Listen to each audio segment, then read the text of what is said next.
The first time I noticed the empty seat, I was late. Not fashionably late, not strategically late, genuinely, catastrophically late, in the way that only happens when your alarm decides to betray you on a Monday morning, when your shoelace snaps clean in half at the front door, and when the city bus pulls away from the curb exactly as you round the corner, close enough that you could have touched the back panel if you'd lunged for it.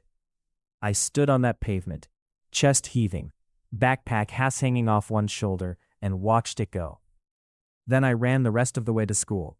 By the time I pushed through the heavy double doors of Callaway Secondary and made it to room 14 for first period literature, every single seat was taken. Every single seat except one. It was the seat directly beside Marvin Berg. Now, if you went to Callaway Secondary, you knew who Marvin Berg was. You knew in the same way you knew which hallways to avoid after dark, which vending machines swallowed your coins without apology, and which teachers would let things slide, and which ones kept receipts. You just knew. It was environmental knowledge, absorbed through proximity and whispered warnings and the general collective understanding that some things in this world required no explanation. Marvin Berg was tall, not lanky tall, but structured tall, built like someone had taken the blueprint for a person and decided more was more. He had dark hair that fell across his forehead without any apparent awareness of it, sharp eyes that could strip the pretense off a situation in about 4 seconds, and an expression that defaulted to something that I can only describe as controlled disinterest in everything and everyone. He wore the same kind of dark, worn clothing most days, not because he couldn't afford otherwise. I had genuinely no idea about his financial situation, but because it seemed like a deliberate statement, an aesthetic philosophy. I am not here to perform for you. He sat at his desk like furniture sat at desks, motionlessly, occupying the space as if it had always been his, and the room had simply been built around him. The seat beside him had no one in it. "Thomas," said Mr. Alderton from the front, giving me the flat look reserved for latecomers. "Sit down, please." There was nowhere else to go. I walked down that aisle with the specific horror of someone walking towards something they cannot name and cannot avoid, slid into the seat beside Marvin Berg, dropped my bag at my feet, and did not look at him. Not once. I stared directly at the whiteboard as if it were broadcasting life-saving information. He didn't look at me either. The lesson proceeded. Mr. Alderton talked about imagery in the novel we were supposedly reading. I took notes with extreme focus. Marvin Berg did not take notes. He sat with one arm resting on the desk, the other hanging at his side, staring somewhere past the front of the room at something only he could see. About 20 minutes in, I accidentally dropped my pen. It rolled under his desk. The reasonable, logical thing to do was to ask, or to just reach down and get it. Both options existed. Both were simple and socially acceptable. Instead, I sat there frozen for a full minute, staring at my pen next to his shoe, calculating. Then, without a word, without looking at me, Marvin Berg hooked his foot around my pen, dragged it forward, and nudged it back under my side of the desks. I picked it up. "Thanks," I whispered, barely breath. He said nothing. He didn't look at me. He just shifted slightly in his seat and went back to staring at the middle distance. That was the first day. It wasn't until Thursday that I fully understood what was happening. I arrived on time that day, blessedly, normally on time, and walked into room 14 to find that the desk beside Marvin Berg was empty again. This seemed statistically improbable. At any given point during first period, that room had a seating arrangement that had calcified over weeks of habit. People sat in their same spots out of social inertia alone. The idea that the seat beside Marvin Berg would remain unclaimed required some explanation. The explanation, I realized with slow dawning clarity as I looked around the room, was that no one wanted to sit there. Literally no one. There were students milling near the back, talking in clusters, not yet settled. The desk beside Marvin was the last unclaimed territory. People were doing that polite urban avoidance thing where you shift your trajectory slightly so you don't have to address a thing directly. I sat down in it. Not because I was late this time, not because it was the only option, I just did. It was already my seat in some undefined way from Monday. My pen had touched the floor under it. Mr. Alderton had looked at me while I sat there and built the seating chart in his mental register with me in that position. Marvin Berg glanced sideways at me when I sat down. Just a glance. Maybe a second of it. Then he looked forward again. Morning, I offered, because I was trying to be a functional human being. He said, which was not a word, but it also wasn't silence. I decided to count it. My name is Thomas Duffy. I am by most accounts an unremarkable person, not in the self-deprecating way people say that to be reassured otherwise, but in the genuine statistical sense. I am medium height, medium build, possessed of a face that people describe as friendly when they're being kind, and forgettable when they are not. I like books. I make decent grades. I have a small but solid group of friends. Priya, who is sharp and funny, and always running on 4 hours of sleep, and Jonah, who is the most genuinely gentle person I have ever met, and who once cried at a wildlife documentary about migratory patterns. I did not have a reputation for anything in particular. I had not done anything remarkable or terrible. I floated through Callaway Secondary like a reasonable piece of furniture, present, functional, unremarked upon. I was not the kind of person who ended up with assigned adjacency to Marvin Berg. And yet, the following Monday, I walked into room 14 at the normal time, with my shoelaces intact, having caught the correct bus, and found Marvin Berg already in his seat. He was facing the front. His bag was on the desk. The seat beside him, my seat as I had started thinking of it, in the quiet interior of my own head, was empty. There were 2 other empty seats in the room, one near the window, one at the back near the door. Both were unclaimed and perfectly acceptable options. I could have sat in either of them. I walked to the seat beside Marvin Berg and sat down. He did not acknowledge me. His eyes did not move. His expression did not change. But his bag, I noticed, had been pulled to one side of his desk rather than centered on it. Slightly, just slightly, as if it had been placed deliberately so as not to encroach on the space next to him, the space where I would sit. I was probably imagining it. It was Priya who first named the thing I was only half aware of. We were at lunch, the 3 of us, Priya, Jonah, and me, at our usual table near the east window, where the light was good in autumn, but would become murderous in summer. Priya had her chemistry notes out beside her food, and was eating a sandwich with one hand and highlighting with the other, in the manner of someone who had decided time was a resource not to be squandered. "I heard you've been sitting next to Marvin Berg," she said, not looking up from her notes. "First period literature," I confirmed. "That's either brave or oblivious." Jonah looked up from his food with the expression of someone who finds everything mildly interesting on principle. "What's he like up close?" I thought about this. "Quiet. He doesn't talk much."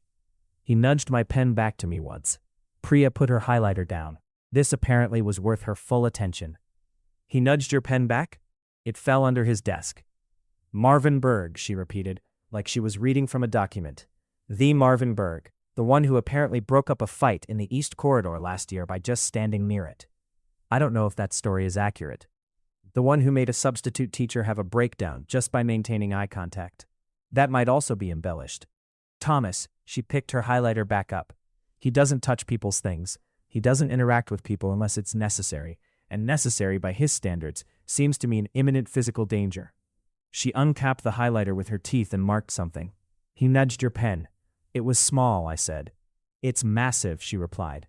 Jonah was nodding slowly, with the solemn energy of a person who had seen many films about these exact situations and knew where they ended up. "I'm sure it's nothing," I said. Neither of them said anything. The sound of the cafeteria filled the space around us. Priya highlighted something. Jonah ate his food. I looked at my lunch and thought, in the very back of my mind where things were still forming and not yet fully visible, about a bag nudged to one side and a seat left empty. Here's the thing about patterns. They require at least 3 data points to be called patterns, and before that point, they are technically just coincidences. I was very committed to this reasoning. I applied it with scientific diligence. Data point 1. The Monday I was late, and the only empty seat was his. Data point 2. The Thursday I arrived on time, and the seat was still unclaimed. Data point 3. The following Monday, same result. By data point 4, the Wednesday where I came in slightly ahead of the bell, to find that 3 seats were open, and the one beside Marvin Berg was among them, and I sat there by now without thinking, and he adjusted his position very slightly, in a way that seemed like acknowledgement. I had a pattern. I just didn't know what to do with it. The pattern continued into the 2nd week, and the 3rd. Every morning I came into room 14. Every morning the desk beside Marvin Berg was empty, even on the days when other seats were taken early. I began to notice the architecture of it. Other students would come in, look at the available seats, look at that seat, look elsewhere. It wasn't sinister. It was just the gravitational logic of Marvin Berg. He had a field around him, an invisible radius, and people respected it without being asked. Because apparently my radius sensing equipment was faulty, or because by the time I registered the field I was already inside it. Or because, and this was the thought I kept almost having and then deflecting before it fully arrived, I didn't want to sit anywhere else. "You're doing it again," Priya said one Thursday, as we walked toward the building from the bus stop. "Doing what?" "That thing where you're thinking about something, but you're making your face very deliberately neutral about it." "I don't do that." "You absolutely do that. It's like watching someone try to not look at a door." She shouldered her bag. "Is it the Berg situation?" "There isn't a situation." "There is absolutely a situation. Jonah and I have been monitoring it from a distance." "You've been? Why are you monitoring it?" She gave me a look that suggested I was being slow. "Because you're our friend, and something is happening to you, and you keep very carefully not talking about it." I stopped walking. We were at the side entrance, the one with the slightly warped door that always required a shoulder to open. The morning was cold enough that our breath was visible. Around us, other students flowed past with the indifferent momentum of people going somewhere they hadn't chosen. "I don't know what it is," I admitted. "Tell me what you do know." I thought about it, about walking into that room every morning, about the empty seat, about the way Marvin Berg never acknowledged me with words, but always seemed to register me, in small physical adjustments and a stillness that felt different from his stillness with everyone else. About the nudged pen, about the bag pushed to the side, about the fact that when I sat down, the particular quality of silence around him shifted, just slightly, to something that felt less like a wall and more like a held breath. "I don't know," I said again. "But I notice things." "What things?" "Small things," I said. "Things that might mean nothing." Priya was quiet for a moment, then, "They usually mean something." She pushed the warped door open, and we went in. The first time Marvin Berg spoke more than a syllable to me was in the 4th week, on a morning when Mr. Alderton had stepped out briefly and left us with a passage to annotate on our own. The room had that specific atmosphere of supervised absence.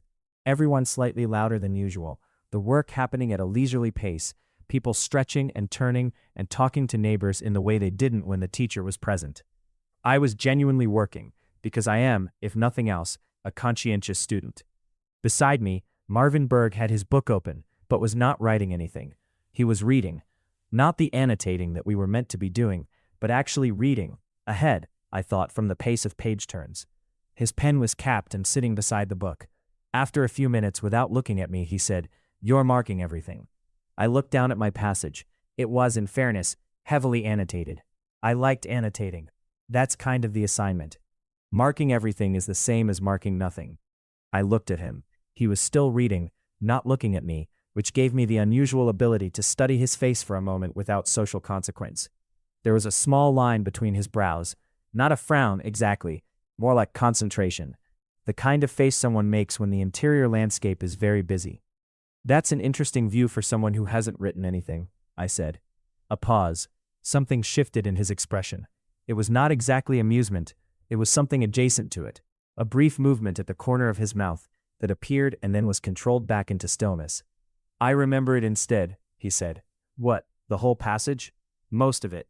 I looked at him with what I suspected was visible skepticism. He finally turned his eyes toward me, a sideways thing, brief and level. His eyes were darker than I had expected at that distance, with a quality of attention that made me feel slightly like a problem being assessed. "The line about the window," he said. "Second paragraph. It's doing 3 things at once, and Alderton's only going to talk about one of them." I looked at the passage. Second paragraph. The line about the window. I read it again with that framing. He was right. It was doing 3 things at once. "What are the other 2? I asked. He told me. It took maybe 45 seconds and involved no performance, no reaching for language. He said it directly and clearly, the way someone speaks when they've already done all the thinking and have arrived at the conclusion and are just reporting back. I listened, and I understood, and I wrote it in the margin in my own shorthand. When he finished, he went back to reading. "Thank you," I said. But this time, I thought, the was different. Warmer somehow. Or maybe I was inventing warmth where there was just air. I annotated the rest of the passage with considerably more selectivity. After that, things shifted in the small, barely visible way that things shift when a door opens a crack. Not wide, not swinging open, light flooding in wide, just a crack, enough to let in a different quality of air. He would say things sometimes, rarely, never social things, never the checking-in conversation filler that most people use to paper over silence. When he spoke, it was always about something specific, the novel we were reading, a point Alderton had made that he disagreed with, a question posed in a way that seemed rhetorical but wasn't. Once, he pointed out that I was holding my pen wrong, and that was why my wrist hurt at the end of class. I had not mentioned that my wrist hurt. I did not know how he knew. I adjusted my grip. My wrist stopped hurting by the following week. In return, I did not try to fill the silence he left. This felt important somehow. That whatever was being built between us did not require constant verbal maintenance. Other people treated Marvin Berg's silence like a problem to be solved. They would nervous talk at him, perform casualness, try to find the key. I had noticed this from other classrooms, other situations, people working very hard to get something from him that he wasn't offering. I wasn't working hard. I was just sitting there in my seat, doing my work, and occasionally talking when I had something to say. Maybe that was the difference. Maybe that was nothing. I still wasn't certain. The first time I saw Marvin Berg outside of first-period literature, it caught me sideways. It was the library. After school, mid-October, the light going gold and amber through the high windows the way it does at that time of year, landing on the shelves in long rectangles.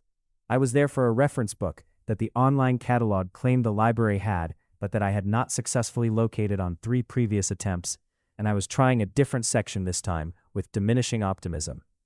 I rounded a shelving unit and nearly walked directly into him. He was standing at the end of an aisle with a book open in his hands, reading. Not browsing, reading with the focused, removed attention of someone who had left the building mentally and gone somewhere else entirely. He was wearing a dark jacket, and his bag was on the floor at his feet, and in the amber light of the late afternoon, he looked, I noticed this with an uncomfortable clarity, quite striking. He looked up. There was a moment of adjustment on both our parts, I think. Outside room 14, we had no established framework. The desk, the routine, the small rituals of our proximity, none of that was here. We were just 2 people in a library aisle, blinking at each other. Hi, I said, because I defaulted to social lubricant in uncertain situations. You're in the wrong section, he said. I blinked. What? The reference you're looking for. I've seen you here 3 times looking for it. It's in the 820s, not the 810s. Someone shelved it wrong. I stared at him. How did you know what I was looking for? He closed his book partway, keeping a thumb in the page. You came in with your phone open to the catalog entry. I could see the cover thumbnail from where I was sitting. I had not noticed him sitting. I tried to reconstruct my arrival and could not remember where my attention had been. Apparently not on the reading area. You've been here all 3 times, I said. I come here after school on Mondays, Wednesdays, and Fridays. This was, I realized, more biographical information than he had volunteered in all of our weeks of first-period adjacency. A schedule. Actual consistent schedule information. I wasn't sure what to do with it. Thank you, I said, for the section number. He nodded and went back to his book. I found my reference in the 820s, right where he said. On the way out, I passed the reading area and glanced over. He was still there, in the same chair, the same focused absence from the room. He did not look up. But when I passed, he turned 1 page. It was the only movement he made. And I noticed, and this is the kind of noticing that I was beginning to understand was the main activity of my inner life when it came to Marvin Berg, that he had been on that same page all 3 of the times I had come looking. I told Priya about it the next morning on the bus. She listened with the focused attention she usually reserved for exam revision, which was both flattering and slightly alarming. He knew your catalog entry from across the room, she said. He said he could see the thumbnail. And he's been in the same chair all 3 times you went. Apparently, Thomas, I know. He's been watching you. I think he just reads there and happened to notice. He cataloged your research process, she said flatly. From a distance over multiple visits, and then waited until you were right in front of him and told you where the book was. When you say it like that, I'm saying it like that because that's what happened. I looked out the bus window at the gray morning street. He could just be observant. He is observant about you specifically. That's different from generally observant. She wasn't wrong. I had noticed over our weeks of first period adjacency that Marvin Berg seemed to have a very thorough awareness of things at a distance. He would mention something that had happened on the other side of the room without appearing to have looked at it. He noticed when Alderton was in a bad mood from 10 feet away before the teacher had said anything. He was fundamentally a person who paid attention to things. The question was whether that attention, when it was directed at me, meant anything beyond his general operating system.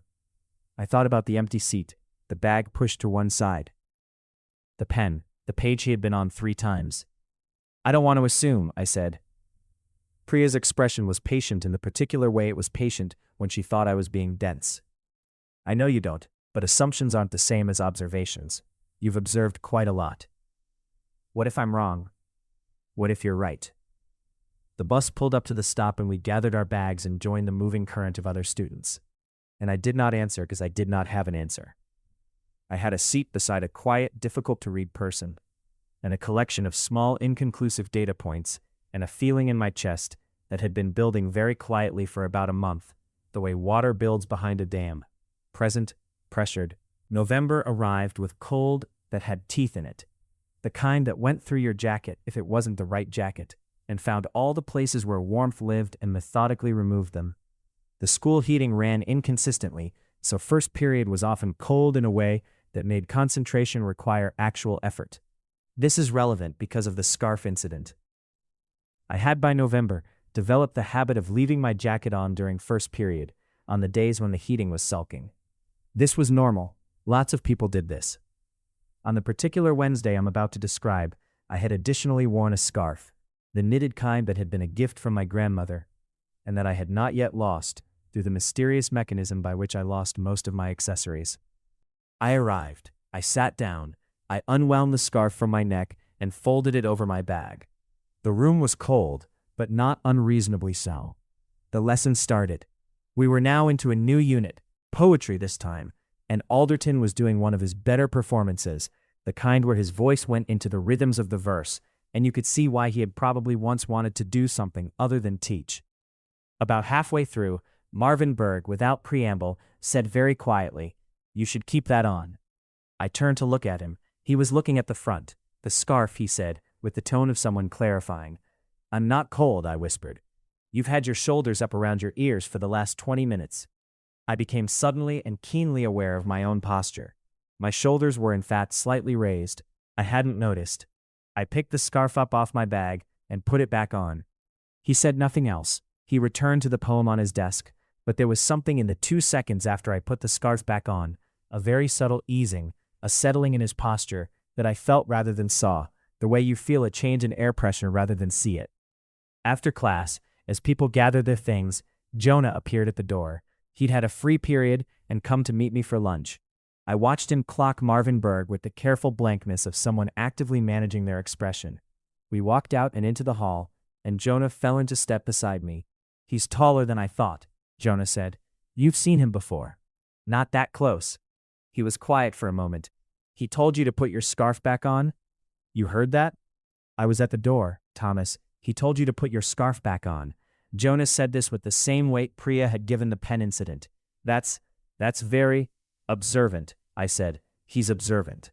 Jonah gave me a look of such gentle skepticism that I felt briefly embarrassed by my own deflection. "He's observant about you," Jonah said, echoing Priya with an exactness that suggested they had been discussing this. Specifically, consistently. "That's not just observation. That's Jonah. Caring," he finished. "That's caring about someone." The word hit me somewhere in the chest and sat there, warm and slightly destabilizing, and I didn't say anything else for the rest of the walk to the cafeteria. Caring. The thing about that word was that once it was said, it reorganized everything around it. It was like being given a key and finding out it fit a lock you'd been staring at for months, without knowing it was a lock. The empty seat, every morning, no matter who came in first. Caring. The bag nudged to one side to leave room. Caring. The pen, the literary analysis, the wrist grip, the library section number, the scarf, the page he had been on 3 times. Caring. I sat with this for several days. It was not a comfortable sitting. It had the quality of something important and unresolved, the kind of thing that surfaces at 3 in the morning when your brain has stopped managing its own curation and just shows you everything. I would be doing something completely routine, eating breakfast, walking to the bus, flipping through revision notes, and the word would arrive and settle, and I would have to do something with it. What I did with it mostly was nothing, because the other side of the word was the question of whether it was true, and whether it meant what I thought it meant, and whether my interpretation of small gestures and adjustments and held pages in library books was accurate or wishful or both. Wishful. That was the operative word, because by this point I had to be honest with myself about the fact that I wanted it to be true, that when I sat down beside Marvin Berg every morning and the quality of silence around him changed, I wasn't just noting it as a neutral observer. I was noting it with the particular attention of someone who had developed an investment. I liked him. I had, at some undateable point in the last 2 months, developed feelings for a person who communicated primarily through inference, and who most people at Callaway Secondary treated as a kind of ambient, natural hazard. This seemed like information I should probably do something with. Mr. Alderton announced the paired assignment on a Friday in mid-November with the specific energy of someone who had been waiting to reveal this for a while, and found the moment mildly entertaining. "I've already arranged the pairs," he said, which produced the predictable low murmur of a class deprived of its right to self-select. "These are based on my observation of your analytical strengths. I want complementary perspectives, not matching ones." He read the list. When he got to my name, followed by Marvin Berg's, I felt the blood leave my face and then return very quickly, which produced a brief but genuine lightheadedness. Beside me, Marvin Berg showed no visible reaction, which was entirely consistent with him. "You have 2 weeks," Alderton was saying. "Choose a theme across the 3 texts we've covered this term and develop an argument. I expect it to be the kind of analysis that surprises me." The class began to reconfigure as people turned to their partners. I turned to look at Marvin Berg. He was already looking at me, not in the sideways glance way, but directly, which was unusual enough that it took me a moment to recalibrate. "Okay," I said, because something needed to be said. "Okay," he said. This was technically the complete exchange, but there was a weight to his okay that the word didn't usually carry, something attentive and deliberate, like he had prepared for this specific outcome. Or maybe I was projecting. I was very much in the phase of not fully trusting my own readings. "We'll need to meet outside of class," I said, "to work on it." "I know. Library maybe? You're there Mondays, Wednesdays, Fridays." A pause. Something shifted briefly in his expression. Not the corner of mouth movement from before, but something in his eyes, quick and then gone. "After school works. Monday then." "Monday." He turned back to the front. I turned to the front. The class noise continued around us and I stared at my desk with the very focused internal activity of someone who has just had a small but significant earthquake and is waiting for the aftershock assessment. "Priya found me in the hall afterward. You got paired with him," she said. "Did you see Alderton's face when he read the list? He definitely did that on purpose. He's a literature teacher. He's been watching the 2 of you for weeks." She pressed her lips together in a way that contained a great deal of commentary she had chosen not to vocalize. "When are you meeting?" "Monday, library." "Monday," she repeated. "Don't say it like that." She was absolutely saying it like something. "I'm just noting that you have been adjacent to this person for 2 months, and now you have a reason to be adjacent to him, outside of class and in a more extended way. It's a school project. It is also, possibly the best thing that has ever happened to you." I walked away with some dignity and tact. Not much, but some. The library after school on Monday had a different quality to it than the library during the day. Quieter, obviously. The daytime noise and motion was gone, replaced by the particular stillness of a large room with books in it and winter coming through the windows. The amber light was there again, the way it always was in that room late in the day. It smelled like old paper and the specific institutional cleanliness of places that were maintained rather than loved. Marvin Berg was already there when I arrived. He was at a table, not the reading chair where I usually found him, but a study table with actual workspace. 2 chairs pulled to it, a lamp on. His bag was on the table, the lamp was on. Both chairs were arranged with their backs to the shelves. I sat down across from him. We looked at each other for a moment with the slightly different register of 2 people who had spent 2 months alongside each other, but not actually facing each other, and were now doing the facing thing and adjusting. "What do you want to argue?" he said, which was how he opened a conversation, directly at the center of the thing, without preamble. Something about memory, I said. I had been thinking about this since Friday. All three texts have characters who are navigating something they can't fully access, either in themselves or in the other person. There's a theme of partial knowledge and what you do with it. He was quiet for a moment, which I had learned to distinguish from disagreement. It was thinking quiet, not no quiet. Unreliable access to interior states, he said. Not just memory, perception of other people. Right, you can't fully know what's going on inside someone else, so you construct them from partial information. And sometimes the construction is wrong, he said. And sometimes it's more accurate than the person expected. Another quiet, his eyes on me, steady, with that quality of assessment that I was used to, but that felt different right now, at a table, in lamplight, without a classroom around us. Start with the first text, he said, the specific lines you want to build from. So we worked. I had not expected working with Marvin Berg to be what it was, which was excellent. He was fast and precise and genuinely uninterested in taking the easy interpretation. Every time I offered something, he would push on it, not dismissively, but with the focused pressure of someone who wanted the argument to be as sound as it could possibly be. He knew the text better than I did in terms of retention, could cite specific passages without looking them up, and had developed interpretations that I hadn't encountered in any of the secondary reading I'd done. He was also, and this surprised me less than it might have, if I thought about it, good at building on what I said rather than replacing it. When I offered a reading, he didn't discard it. He would hold it for a moment, find the strongest part of it, and push further. It felt like a conversation rather than a competition, which was not what I had expected from a person who interacted with most people as if they were mild inconveniences. At some point, I had lost track of time, which happens when something is genuinely engaging. I looked up to make a point and found him already looking at me in a way that went still when our eyes met, not in an uncomfortable way, in the way something goes still when it has been caught in motion and hasn't yet decided what to do. The argument works, I said, because the work was what was on the table. It does, he agreed. His voice had a slightly different quality than it did in class, quieter, with less of the control, as if the room allowed for less performance. We should probably outline the sections. Probably. Neither of us moved to do this immediately. The light through the windows had gone deeper gold, moving into the orange end of the spectrum. The library was very quiet.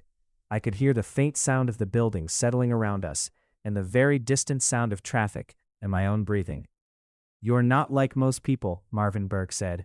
It was so removed from what we had been doing that I took a moment to catch up. What? He was looking at his notes now. In that class, you don't try to get something from me. He paused. Most people are trying to get something, to get me to respond a certain way, or to prove something, or to see what happens. You just sit there. I considered this. I'm just sitting there, I confirmed. I know. He looked up again. That's what I said. Is that bad? Something very brief crossed his face. No, he said. It's not bad. I held that. There was the feeling again, the water behind the dam. I should annotate my copy, I said after a moment that was approximately 1 second too long to be nothing. He said, and we went back to work. We met 3 times for the project, Monday, Wednesday, Friday of that week, the same schedule he used for his reading, slotted with the smooth efficiency of someone who had been planning the arrangement. I noticed this. I noticed it in the way I noticed everything now, with the specific attention of a person who is cataloging without meaning to, building a case without intending to, arriving at a conclusion that had been approaching for months. The second meeting, he brought 2 cups of coffee from the machine at the end of the corridor. One he put in front of me without asking. I drank it because I was cold and it was there. The third meeting, he had marked a section of the primary text with a small sticky note in my copy. I had left it on the table at the end of our Monday session. He had picked it up, and in the margin of the section we discussed, there was a note in his handwriting. Look at this alongside the first chapter. Same image, different function. He had done my homework for me, basically, or added to it. Without being asked, you marked my copy, I said. I had a thought about the comparison. While you were at home, he looked up from his own notes. Yes, you were thinking about the project at home. I was thinking about the argument. A pause. I often work through problems when I'm not here. Right, I said. Right. My handwriting as I took notes over the next 20 minutes was slightly less neat than usual. We submitted the project on the Friday before the Thanksgiving break. Alderton received it with a particular expression, measured, interested, and said he would have it back to us the following week. The break was 4 days. I spent most of it at home, which was ordinarily comfortable, and felt mildly restless in a way I did not entirely understand. I sat at the kitchen table, doing revision that didn't need doing yet. I went for walks that were slightly longer than necessary. I called Priya, who was at her cousin's place, and sounded happy and distracted, and gave me 5 minutes before someone pulled her away. On the third day, I was actually reading, the novel we had just analyzed, rereading sections now that the project was done, and the academic overlay was removed. Reading it for the story, rather than the argument. I was at the section about the window, the one Marvin had named on the first day, the 3 things it was doing at once. I put the book down, I picked up my phone, I had his number from the project coordination. We had exchanged them for logistical purposes, and had used them exactly that way, brief confirmatory messages about meeting times, and one exchange about a specific citation format. Nothing personal, nothing that reached past the project. I typed, "Been rereading the primary text. You were right about the window. It's doing a 4th thing too." I sent it before I could think too carefully about whether to. The reply came 20 minutes later. "What 4th thing?" And we talked. We texted back and forth for an hour and a half, about the text and then about other texts and then about reading in general. And at no point did either of us reference the project as the reason we were talking, because the project was done and submitted, and the conversation continued anyway, past the point where it had anything to justify it, except the simple fact of itself. When I finally put the phone down, it was late and the house was quiet, and I was sitting in the dark kitchen with the specific feeling of someone who has been moving towards something for a long time and has just realized they are very close. The project came back with the highest mark either of us had received individually in that class. Alderton wrote 2 paragraphs of feedback and circled 3 arguments as genuinely sophisticated. In class, he made a brief comment about the interpretation of the window passage, the 4th function, and looked at neither of us specifically, which was the teacher equivalent of looking at both of us specifically. Walking out after class for the first time, Marvin Berg and I walked in the same direction because we had both realized we were going to the same corridor for second period. It was the first time we had walked together outside room 14. He was taller beside me than I had registered when we were sitting. Another recalibration, another adjustment of the spatial register. We walked without talking for about 30 seconds. "Good mark," I said, because I was incapable of nothing. "Yes," he said, 20 more seconds. "Do you want to?" I started and then reconsidered. "What?" he said. "Nothing." I was going to say something about rereading the second text, but it wasn't interesting enough to say out loud. A pause. Then quietly, "You can say things that aren't interesting." I looked at him. He was looking forward, not at me. The control was there, but the edge of his mouth had that movement. "Generous of you," I said. We arrived at the corridor junction, where our paths separated. We both stopped, and there was a moment of facing each other in a hallway that had no precedent in our arrangement, which was seated, desk adjacent, not standing and out in the open. "Same time Monday," he said. "Library. After school." Stating it, not asking. The project was done. There was no project reason for the library. "We don't have the project anymore," I said. "I know," he said. The second of eye contact that followed was the most significant second I had experienced in recent memory. "Monday," I said. He turned and walked away toward his class, and I turned and walked toward mine, and I was absolutely aware of the shape of the last 30 seconds in the way you are aware of something that has officially announced itself. Priya found me at lunch and sat down and said, immediately, "Something happened. Something definitely happened. You have a look." "I don't have a look." "You have the look that precedes something happening," she said. "The before look." She opened her lunch. "Tell me." I told her about the hallway, about the Monday library, about the project justification being gone and the Monday library existing anyway. She was quiet for a moment. "He's asking to see you," she said, "outside of any assigned reason. He's suggesting we both be in the same place we're usually both in." "Thomas." Her voice was fond in that particular way that meant she found me both dear and exasperating. "He has been saving you that seat for 2 months. He has been tracking where you are and what you need, and providing it before you ask. He has been doing all of this without acknowledging it because he is, and I say this with no malice, a person who cannot apparently say a direct thing to save his life." She paused. "He is asking you to the library, with no project reason. Please understand what that is." "It might just be habit," I said. It is not habit, she said. Jonah, who had been quietly eating until this point, said, "What would it take for you to believe it's not just habit?" I thought about this honestly. I don't know, I admitted. I keep thinking I know, and then I second-guess the interpretation. What does your instinct say? Jonah asked. I looked at my food, at the table, at the ordinary busy noise of the cafeteria around us, and the gray November light through the windows. My instinct, I said slowly, says that he knows I'm in the room before I get to my seat, that he's thought about me when I wasn't there, that the seat is always empty because he doesn't want anyone else in it. Silence. That's not a small thing to believe, I said. No, Priya said gently, it isn't, but I think you already believe it. The library, after school, the amber light, the settled quiet, the table with the lamp already on because he arrived first. Always arrived first. I sat down across from him and we looked at each other. No project, I said. No project, he agreed. So what are we doing? He was quiet for a moment, in the particular way, the thinking quiet, not the no quiet. Then he reached into his bag and pulled out a book I didn't recognize. He put it on the table between us. I've been reading this, he said. I thought you'd want to as well. I looked at the book. I looked at him. You brought me a book recommendation, I said. I brought you a book. Carefully, if you want it. Why? A pause. In the lamplight, his face was doing something I had not seen it do before. Not the control, not the assessment, but something less managed. Something that was slightly vulnerable, in the way a thing is vulnerable when it has run out of cover.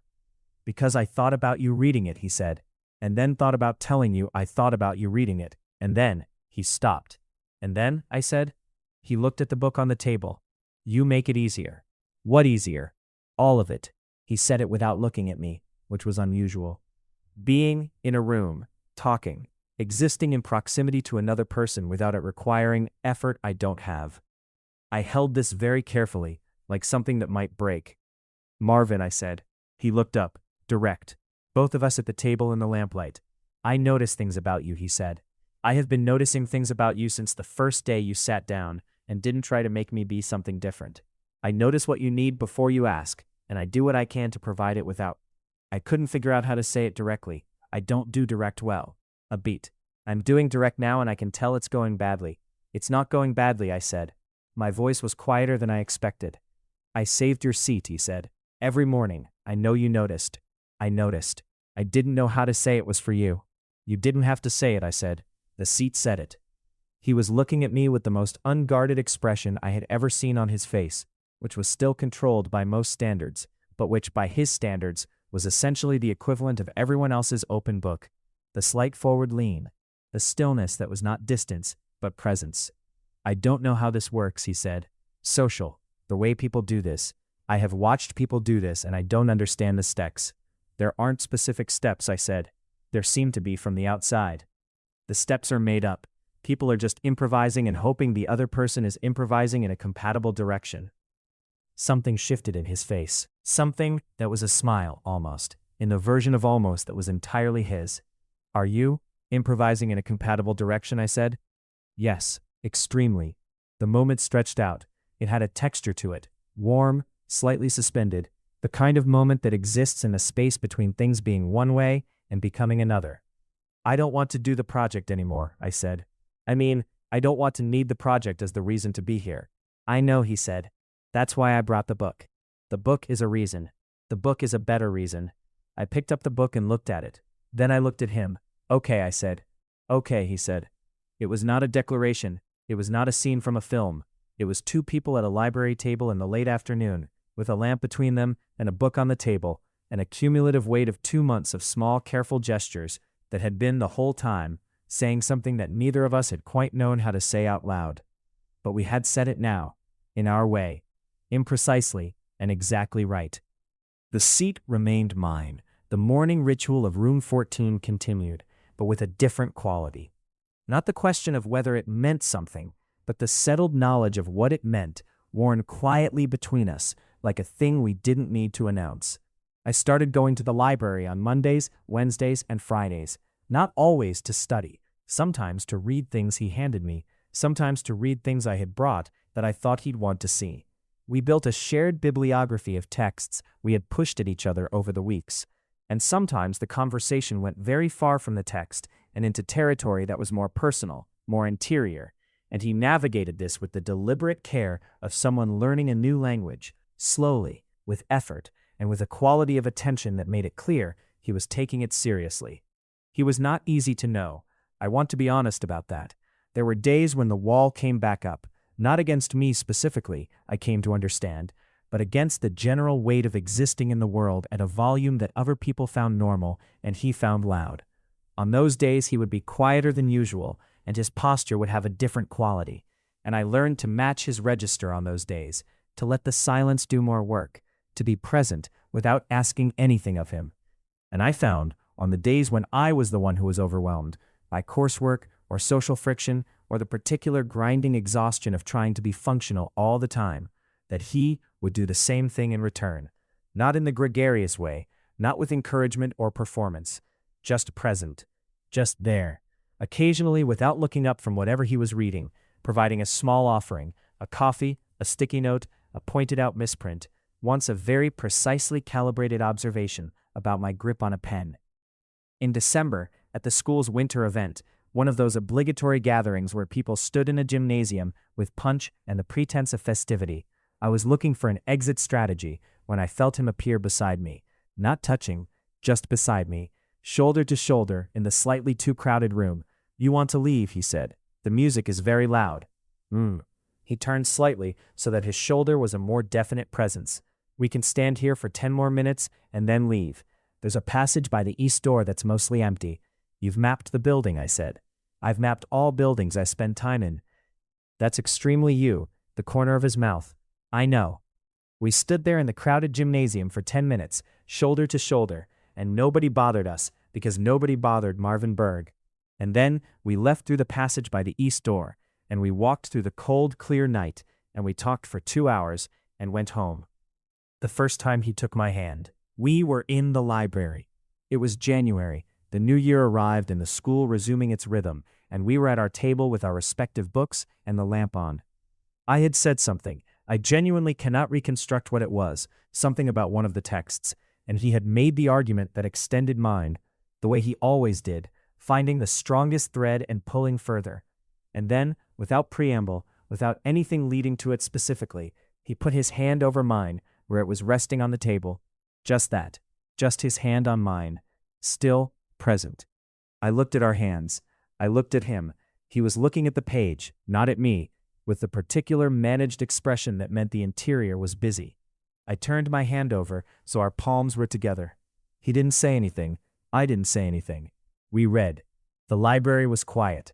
Outside, January had its teeth in everything. Inside, the lamp made a small warm circle on the table, and 2 people sat inside it with their hands together and their books open, and it was, I thought, exactly the shape of the thing we had been building. People at Callaway Secondary had various theories about Marvin Berg and why, at some point between October and January, he had become a person who walked with Thomas Duffy to second period and sat beside him at lunch sometimes, and was observed on more than one occasion in the library after school being entirely less terrifying than his reputation suggested. Most of these theories were wrong or partially right in ways that missed the most important parts. The most important parts were the small ones. They were always the small ones. They were the seat every morning, empty and waiting, arranged just slightly to one side, the pen nudged back, the book on the table, the hand offered without a word, the shape of caring between 2 people who had, by different routes, arrived at the same conclusion, that the most significant things are often the ones done without announcement, the gestures that don't insist on themselves, the presence that doesn't demand recognition, and simply continues, steady, in the manner of something true. Marvin Berg was the scariest boy in school, and he saved my seat every morning, and he pretended he wasn't, and I sat in it, every morning, knowing full well that he was, and that was how it started, and that, without requiring any particular end, was how it continued. If you made it to the end, you're my kind of person. Leave a subscribe, comment down your favorite part of this story, and if you want early access to videos, exclusive content, or just want to support the channel, hit that join button right below the video. Even one member genuinely means the world to me. See you in the next one.